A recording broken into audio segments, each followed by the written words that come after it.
O'zbekiston va Qoraqalpog'iston xalq artisti G'ulomjon Yoqubov o'z intervyularida marhum hofiz Sherali Jo'rayev bilan ko'p tortishib qolgani va tezlikni yaxshi ko'rishi ortidan bir necha bor avtohalokatga uchragani haqida aytib o'tgan.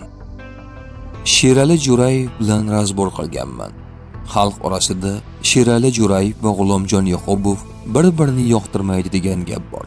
Bu qanchalik haqiqat ekaniga san'atkorning o'zi oydinlik kiritgan. Buni raqobat deymiz. Talashish bor joyda o'sish bo'ladi. Bu yaxshi narsa. U paytlar yosh bo'lganmiz. Mendan 3 yosh katta bo'lgan bo'lsa-da, tortishish undan boshlangan. To'yda o'rtaga tushib olsa, chiqmasdi. Hech kimga navbat bermasdan, faqat o'zi qo'shiq aytardi. Men avvalroq borib qolsam, bu narsani men boshlardim. Shu ishlar bir-biriga chambarchas bog'lanib ketgan. Necha marta razborlar, mushtlashuvlar bo'lgan. Choyxonalarda, oshna og'aynilarning uyida. Ammo hammasi yoshlikda o'tib ketdi. Shu narsalar odamlarning orasida gap so'z bo'lib ketgan. Bu dunyodan hamma o'tadi. Gina saqlash kerak emas. Men ham unga nisbatan kek saqlamaganman, degan edi G'ulomjon Yoqubov. Avariya bo'laverib, sinmagan joyim qolmagan. G'ulomjon Yoqubov avtomobilni tez haydashni yaxshi ko'rishi ortidan juda ko'p avariyaga uchraganini yashirmadi. Yoshligimdan negadir avtomobilni tez haydashni yaxshi ko'raman. Bu odatim ortidan juda ko'p avariya bo'lganman. Masalan, birinchi mashinam Zaporojets bo'lgan.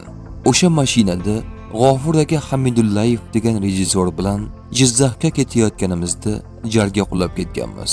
Ko'p o'limdan qolganman. Mayib bo'lmagan joyim qolmagan. Lekin shunda ham tez haydash odatim qolmagan. Zaporojetsdan keyin 03 avtomobilni haydaganman. Bu endi 1973-yillarda bo'lgan. O'shanda bir og'aynim bilan Zangiota tomonda poyga o'ynaganmiz. Yo'lda ketayotganimizda uni quvib o'taman deb suv to'planib qolgan joydan yurganman. U suv mashinamning old oynasiga urilib, hech narsa ko'rinmay qolgan. Oyog'im esa tormozga yopishib qolgan. O'shanda avtomobil yo'l o'rtasidagi to'siqqa urilib, uzun bo'lib cho'zilib ketgan ekan. Meni hamma o'ldi deb o'ylagan. Ichidan zo'rg'a chiqarib olib, darrov kasalxonaga olib borishgan.